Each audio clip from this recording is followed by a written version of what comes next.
Hey, what's going on with everybody? Thanks for tapping in with me again today. And if you're new to the channel, I'm Cleveland. So hope everybody's week is going good thus far. It is Wednesday. I'm feeling good. I got work to do. I got to get this video out quick, but I want to talk to you about my favorite fish. The fish that brought me back to the hobby 12 years ago. 12 years ago, I ran into a doveye cichlid, guys. If you don't know anything about this fish, it is called a Parachromis doveye. It has a bunch of other names, wolf cichlid, things like that. The scientific name is the Parachromis doveye. So I ran into a Parachromis doveye. It was like 18 inches. I knew a little bit about fish. I knew I love fish. Fish was big teeth, aggressive, swimming back and forth, knocking the water all out the place. I'm thinking that is just so cool. So I wanted to get it. So I told the guy I wanted it. I put $50 down on it, put it on hold. During that time that I put it on hold, I'm doing all the research on this fish, learning everything I can about it. End up realizing that I don't have the kind of money to accommodate a Parachromis doveye, being that I didn't have a single aquarium at this time. I was out the hobby for some years. So I got a 55-gallon PetSmart setup. I bought a albino Oscar. That was my first cichlid. So I bought the albino Oscar, had him for some time, got big, got other fish in the meantime. But during this time, I'm doing all the research on all the fish that I want that could go with a doveye. Because I'm like, okay, I can't get this doveye, but I'm going to get a doveye. I'm going to get a doveye 100% for sure. So they did have another doveye that had a smaller one, about 6 inches. So I'm like, all right, I'm going to get that one. I'm going to do the research. I'm going to get that one. You know, and I realized it was so aggressive, I had to find tank mates with this fish. It was, you know, red devils that could go with it, they say. They said jacks to go with it. And then a lot of people say that once they get very large, you know, you can't put with any other fish with it. So those are the things that I'm learning along the way. Fast forward, you know, to now, you know, I've been keeping doveye this whole time since I first wanted that original doveye 12 years ago. That being said, the doveye has a reputation that isn't always suiting for the doveye. There are plenty of situations where you could put a doveye in a community setting, such as this. I've had him for three years or so, and he's always been with tank mates. The female always been with tank mates. The key is having the right selection of fish with such an aggressive fish. It has to be similar in temperament, similar in size. And then when I say that, you still can't just go 1 for 1, because the more aggressive one is going to beat up the other one. In a situation like that, you put 1 and 3.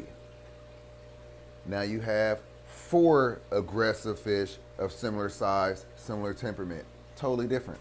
That might work almost every time. That's just what I've been doing, and that's how I kind of keep these fish. So I'll show you each tank with all these different cichlids. I will let you know the hierarchy in each tank. I'll let you know the complications that I go through with each of these fish. And if you have any questions along the way as I'm doing this video, drop them down in the comment section so you don't forget about them. And then if I don't cover them by the time the video is over, then, you know, then double down on them, or, you know, you don't have to take it back, or you can say, oh, you can answer the question. Anyway, let's talk about the 60-gallon first, because it's kind of small. All right, here's the 60-gallon. We have the severum right here. Now, this is definitely one of the aggressive cichlids, or it can be considered an aggressive cichlid, depending on the tank mates. In this aquarium with these tank mates, it is at the bottom of the totem pole.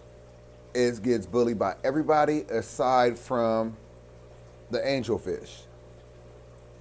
Now this is a Salvini cichlid right here. That Salvini cichlid is the tank boss. And the only reason why this fish is a tank boss is because of the size of it. This fish can also be considered aggressive, but again, it's really dependent upon the tank mates. We have this electric blue Texas right here. Now, this fish is right now currently at lower on the totem pole, only because it is the smallest fish in here, but by far the most aggressive. So if this fish was the size of that Salvini, it would really be doing damage to the other fish in this aquarium. The green terror. Although many argue that this is a very aggressive fish, from the years of keeping them, they're really not. I consider them to be on the same level as a convict cichlid. You see the tail? It stay getting pecked at by the Salvini. Now, I love this fish. This is the reason why I've always kept him. This is also known as a gold psalm, but I've always kept him because they're just so beautiful. So I'm going to do everything I can to make sure that this guy grows into maturity. Even though he's getting tapped on right now a little bit, he'll be okay because he taps right on back. He had tapped on the Salvini right there just a minute ago, but the Salvini fins are flawless, as you could tell. So that lets you know that this one's still top dog in here. And yeah, those are the stocking of this aquarium. So it's really about the combination of fish. You know, when I had in the aquarium the gold psalm, the green terror, the electric blue Texas, and the Salvini. The electric blue and the Salvini beat up the green terror to where I had to move them to the 54 gallon. But now they are all able to be in the same tank together, at least for the time being. So when you keep aggressive fish, you have to have patience. You have to have multiple tanks. You have to have the desire to want to see something succeed, because it may not happen the first time. You might have to try multiple things. You might have to remove a fish, put in a divider, remove the fish, put the fish back. It's multiple things that you may have to do. And a lot of people don't have the patience or the desire or the want to do such a thing. I just happen to have all of those things. I love keeping predator fish. I'm not such a monster fish keeper. I'm more of a predator fish keeper. If my predator fish that I really want to keep is also a monster fish, then that's a double down win right there. But other than that, it's really just about keeping predator fish, whether they're freshwater or salt. I like the predator guys. I don't really like the community guys. Best believe I do want some community salt, but when it comes to the freshwater, mine gotta have a little bit of a spice to them. All right, so let's move on from this 60 gallon right here. Still beautiful aquarium, but you're getting a clear example of the little aggression that happens in this aquarium. You see, it's kind of, you know, it might be annoying to some, but you know, when you keep aggressive fish, that's nothing.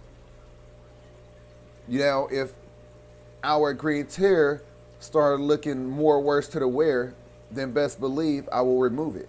And that's what you have to do. You never sit back and just watch your other fish stress the fish to death or beat them to death. So when I hear people say things like, you know, it's gonna kill them, like, what are you doing? What are you doing? Are you just gonna watch it happen? So when one fish starts beating up the other to the point to almost death, what do? You just watch it? Because I would step in and I would remove the fish. Now, it has been a couple different situations where a fish would get chased really fast, and then all of a sudden the fish would hit some rock work, bust a swim bladder, and it's a done deal within seconds. And that is just horrible, horrible. But nobody could really, you know, assume that something like that is going to happen. But anyway, not trying to jump down anybody's throat. Let's just move on to the next aquarium. So let's count the cichlids. We have one Salvini, that's one, green terror, two, red severum, three, electric blue electric blue Texas, that's four. And if you want to count this, the angelfish, which is also a cichlid, that is five. 5 different types in that 60 gallon. We have right here the 125 gallon. We have a flower horn right here, beautiful, always fighting. Look at the fins. This is what's going to happen. This is how it is when you have aggressive fish, when you keep them together. That's why most people chooses to keep them by themselves, because they don't want to see tattered fins. They don't want to see that happen. I don't want to see it happen either. If this keeps happening, best believe somebody's getting moved. But if it works out, if they settle their differences and it happens, if it balances out some way, somehow, it is definitely worth it in the end. And that's what I count on. But again, like I said, you have to be more on top of it. You have to be around. You have to stay on top of your fish if you even want to attempt something like this. And this is who he fights with. That's a red devil, one of the top aggressive fish. And you all will agree that they say that flower horns are super aggressive. Not to me. Not to me.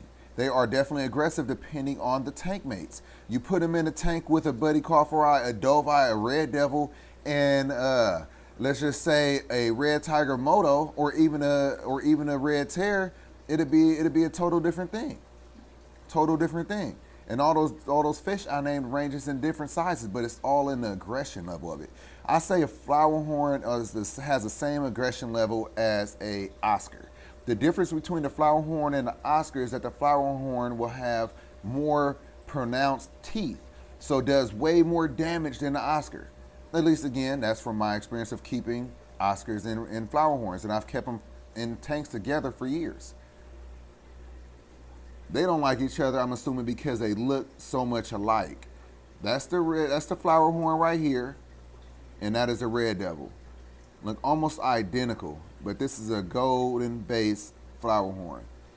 And I definitely plan on separating them. I really want to see this guy grow out, and I don't like seeing the tattered fins. Once we get that pool pond, I have some things in mind, and he will be moving back to his 240. I know he's looking forward to that. Down over here, we have a red tiger moto, also a very, very aggressive fish. Do you see the size of it? It might be about 3 inches. Yet at 3 inches, it's still able to go into this aquarium with this, I would say 8, 7.5, maybe like 7 inches.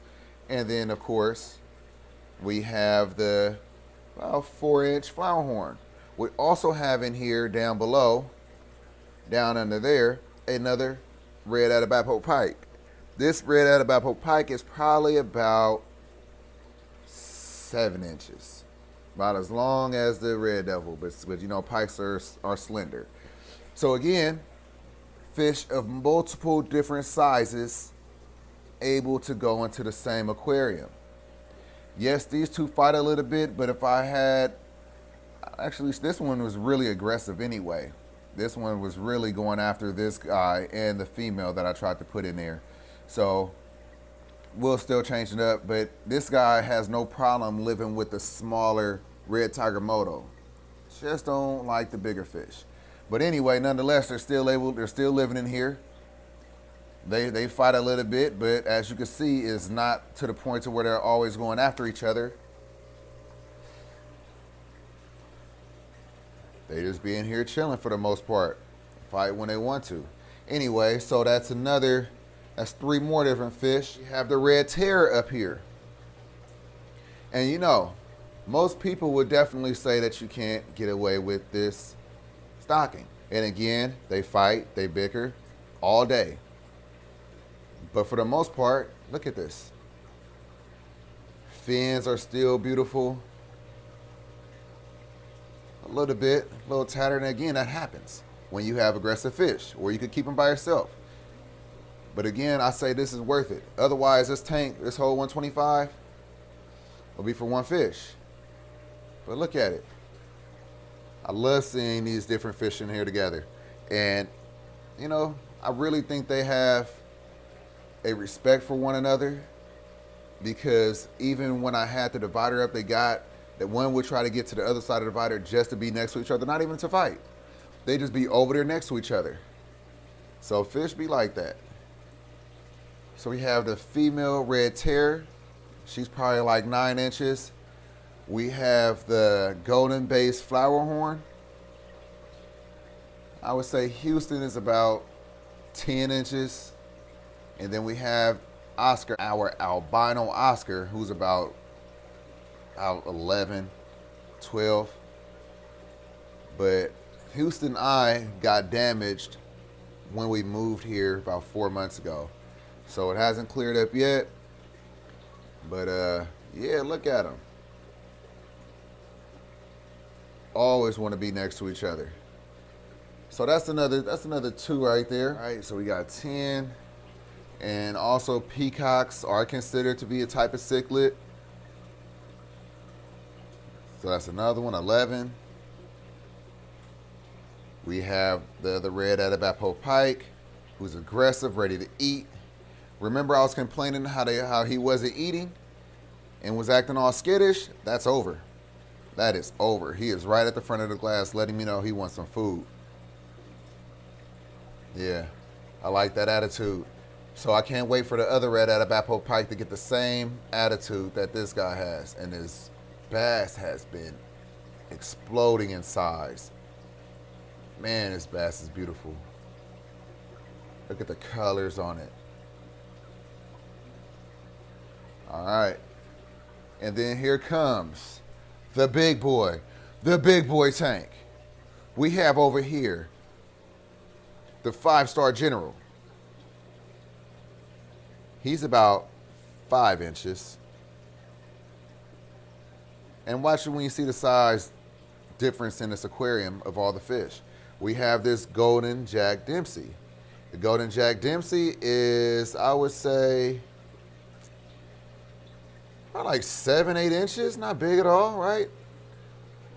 And then we're gonna go to the smaller buddy, who's about 6 inches. We have the big buddy, who's about 12 inches, right? And then we have a red devil right there, that's 6 inches. And then I was trying to save the biggest for last, but he wanna play games. Look at his mouth. We got the Doveye. We got the big boy Doveye that started it all. Not him in particular, but this species of fish started it all. That's why I gotta keep a Doveye. I actually wanna get a couple more. That was gonna be a surprise I was gonna drop for you guys. I wanna get a couple more little Doveye, grow them out. But yeah, man. And he's like, I say he's like 12, 13 inches. And you know, they living in here with a red-tailed Brycon over here that they fight with, that don't want to be moved out. You know, it happens. You know, those love taps. It happens. And we have the Hepsetus Odo pike, also known as the African pike. Got a turtle here, got a turtle there, you know. So you would think that this Doveye would literally obliterate, it would obliterate this guy and this one. And don't tell me that you wouldn't think that he'd have some turtle legs. So it doesn't always happen like that. When I got him, I bought him from Imperial Tropicals. Let's move on. Let me talk to you. So when I bought the Doveye, I bought him at 6 inches. I bought him from Imperial Tropicals. And immediately, I throw him in the tank with other fish. Throw him in a 60-gallon with other fish. Moved him to the 125, moved him to the 240, and here he is. So, you know, and he's always been with tank mates. And he hasn't killed a single fish. So, you know, just have some patience. If you want to keep aggressive cichlids or aggressive fish, just have some patience. You will have to separate them. You will have to put in dividers. You will have to spend more time looking at your aquarium than you might possibly have. That's why it might not be for you. It's not for everybody, but for me it is. I love the benefit of having a predator fish tank. Again, not monster fish tank. Monster fish tanks need monster fish. If I had a monster fish tank, I still want a predator tank. I want a bunch of predator fish in a monster sized fish tank. I don't want a monster fish. Like if I do, it has to still be able to be in a tank with predator fish, and it better be only one monster fish. Anyway, so yeah, so just have some patience. Just have some patience. I'm not an expert in this. I've just been doing it. I've really just been keeping predator fish for 12 years. And that's why I feel like I could even say anything about it, because I literally been keeping predator fish like this, like the Doveye, for 12 years. So, you know, if you have 12 years of experience with one type of fish, you know, you could at least help somebody out with some tips and some, you know, things that might be useful. So that's all this video was. This was fun. I enjoy showing you guys my aquariums. I enjoy talking about my fish. I enjoy giving you guys things that might be useful for you. And again, I can't wait to see what the feedback is in the comments. So let me end this video so I can edit it, get it out to you guys, and we can talk about this. Don't forget to like, comment, subscribe, hit that notification bell. Follow me on Instagram at The Fish Corner. Follow me on Facebook, The Fish Corner. Follow me on TikTok, The Fish Corner. And I'm going to catch you guys tomorrow. Peace.